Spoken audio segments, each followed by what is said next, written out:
So our quest starts right here at the Museum of Witchcraft, which is located right here in Salem.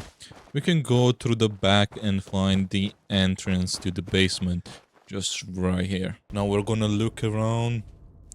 There is a toolbox there. There is something going on here. So you can discover this. We're not gonna go into what is going on here. We are here strictly for the armor. That was not part of this mod, it was part of another one.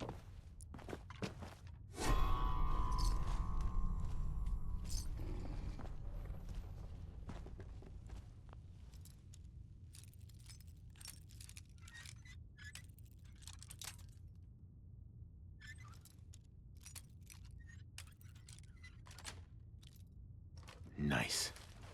Go. You wanna be ready, cause there is a little bit of a fight upstairs. Make sure you got all your stuff ready. There's a missile launcher there, and I don't know if you ever guys been here.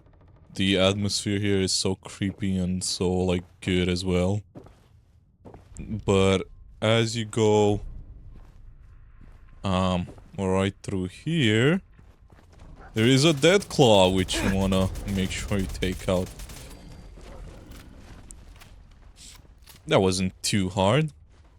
You can find a couple of stuff here, and there's the Surgeon Lee's holotape which you can listen to, but it's not part of the mod, it's part of the main game. You can find the pristine egg here. Smashed to bits. Except this one. No wonder they wouldn't tell us what was in that case. If I'd known, I would have personally told the gunner bosses and that glorified liquor cabinet in Wellingham. Oh, hey, Mama. You looking for this? Fortunately, the death claw kind of destroyed the whole thing, but there's still a couple of weird things. So now you can find Kaiba's story, which is quite interesting. Kaiba picked up the note. He was kind of a shock seeing his name here. Not that there's wasn't a reasonable explanation for it. It could be that he just misread the pages. It could have been the museum just had him spooked, or maybe some other Wastelander just happened to share the name Kaiba, and the note was meant for him. Whatever the reason, Kaiba decided to keep reading. Why the hell not? There was no guarantee the words on this page was referring to him. It was only a paper mirror, a reflection made up of words on a page. Besides, the only way to know for sure was to keep reading to the end. But even then, having read the pages and learned his future, there was no reason to take the word seriously. At some point, he would go back outside and wander the wasteland again, and perhaps even forget about the note altogether.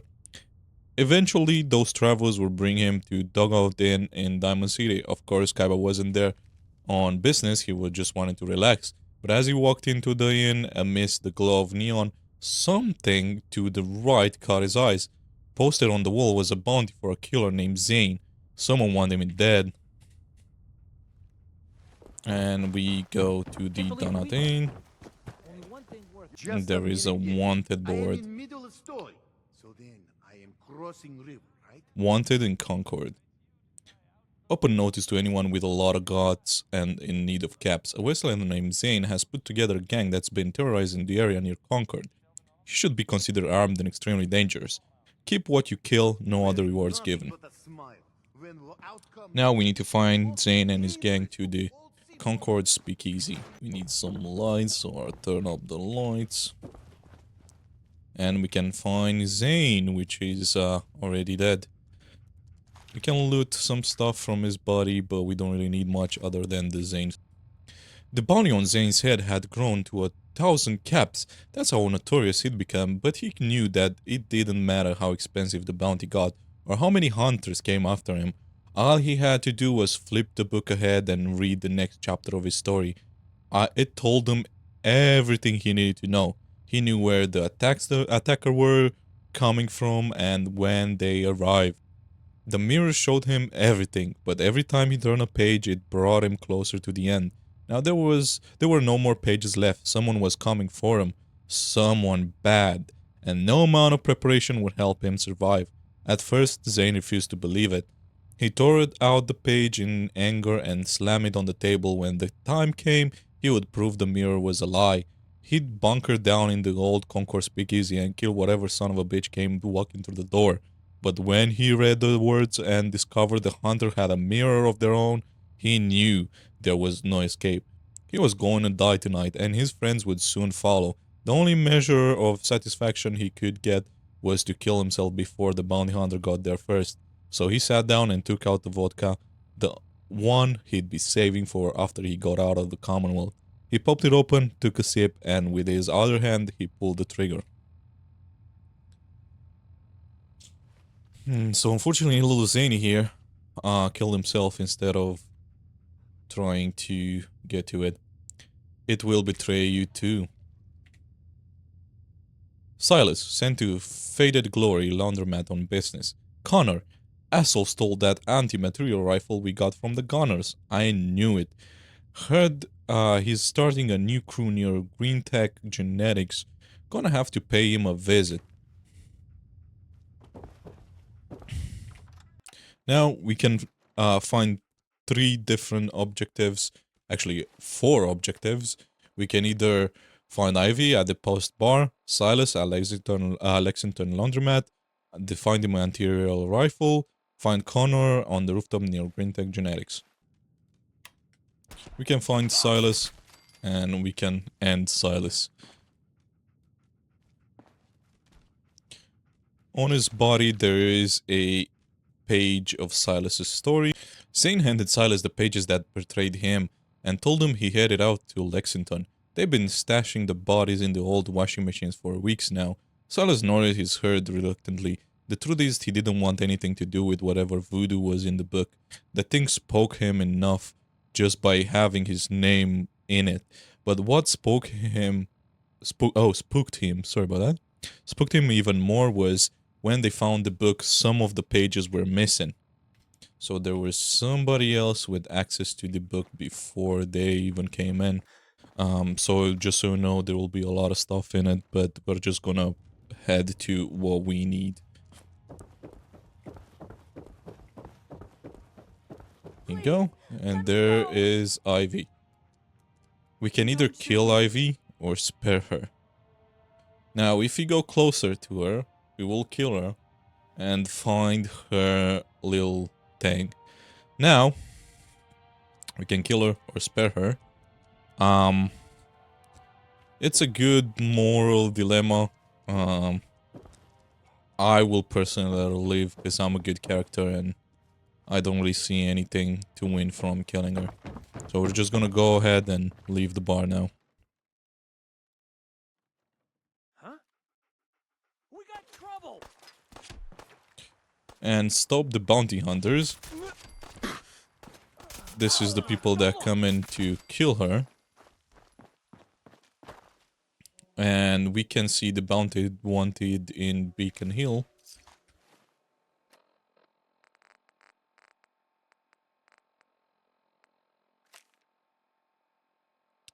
Open notice to anyone with a lot of guns and in need of caps. A Westland named Kaiba has been terrorizing the area near Prost Bar. He should be considered armed and extremely dangerous. Keep what you kill, no other rewards were given.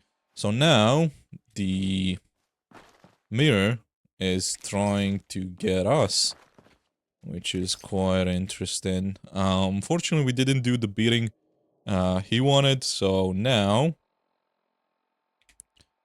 we gotta find out what happened. What happened to Ivy? If you go back in the bar, unfortunately, as we go to her, we can find out that she is gone. And we got Ivy's story. Ivy knew she had to run. She had to get far away from the common to a place where she could start over.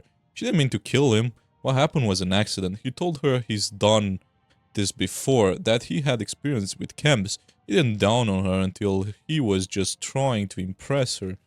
The problem was, she hasn't heard from Zane in weeks. They had met only a month earlier at the bar in Good Neighbor. He said he was a smuggler. When she told him her story, he sympathized with her.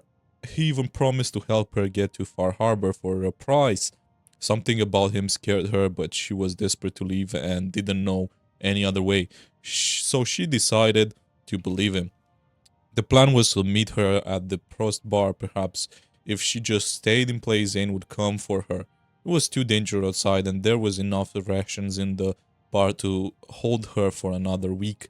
She just had to be patient. Someone would come, and someone did. And it was us, and we let her go, but we don't know what actually happened to her, unfortunately. Did she make it to Far Harbor? Did she not? I guess we'll never find that out. Awesome, so now we are just here at Green Tech Genetics. Right in front of us there will be the anti-material rifle as well as Connor. You want to make sure you not get hit with that. Okay. Let's see if we can get a little bit closer. Here you go, that's Connor. We'll try to let him die last.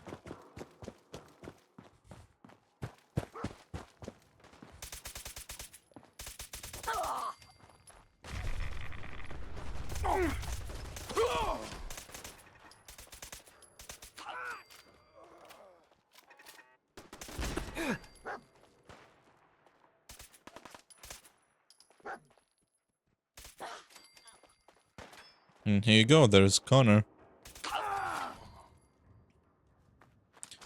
And on Connor we can find the last story, which is Connor's story.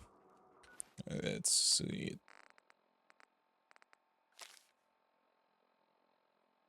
Connor ripped the pages from the book one night when Zane was sleeping. He knew the boss hadn't gotten to the part yet, or else Connor would be dead. The truth was, he'd been thinking of killing Zane for weeks now. He was talking nonsense about retiring, going on Far Harbor with some girl he met at a bar. Connor knew he was full of shit, but he also knew he was getting soft. That's why he built a little hideout near Green Tech Genetics in the tall building by the river. When the time was right, he'd set up a base there and start his own crew with Zane's money and his gun. And what a gun it was called the Anti-materiel rifle, and it aged through power armor like a hot knife through butter. Zane had no use for it. The only reason he had it was because of that book. So it was only right for Connor to use the same book to relieve him of the burden. That what it was greed. And here you go, the Anti-materiel rifle. Here you go. The best we can get to him is 73.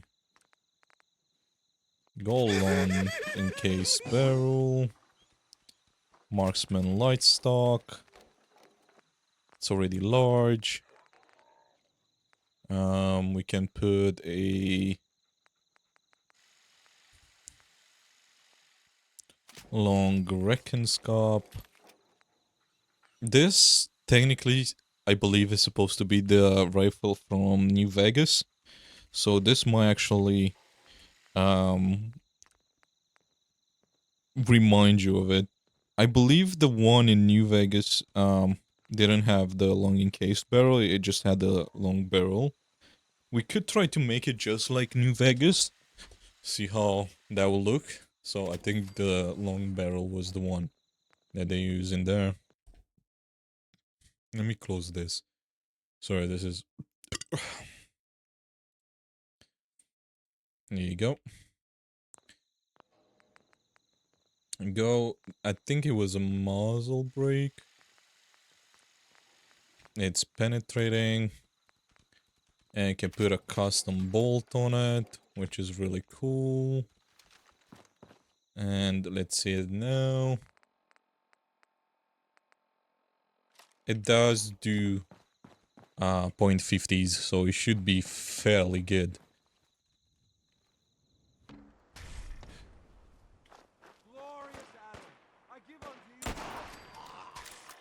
The sound is quite nice, not gonna lie.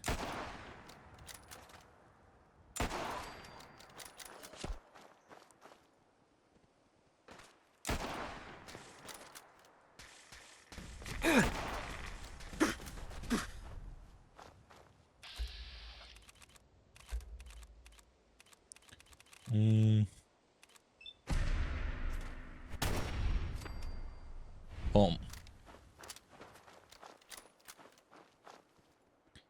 Go, one more. Where they're so good at not getting hit. We have been called to end your suffering.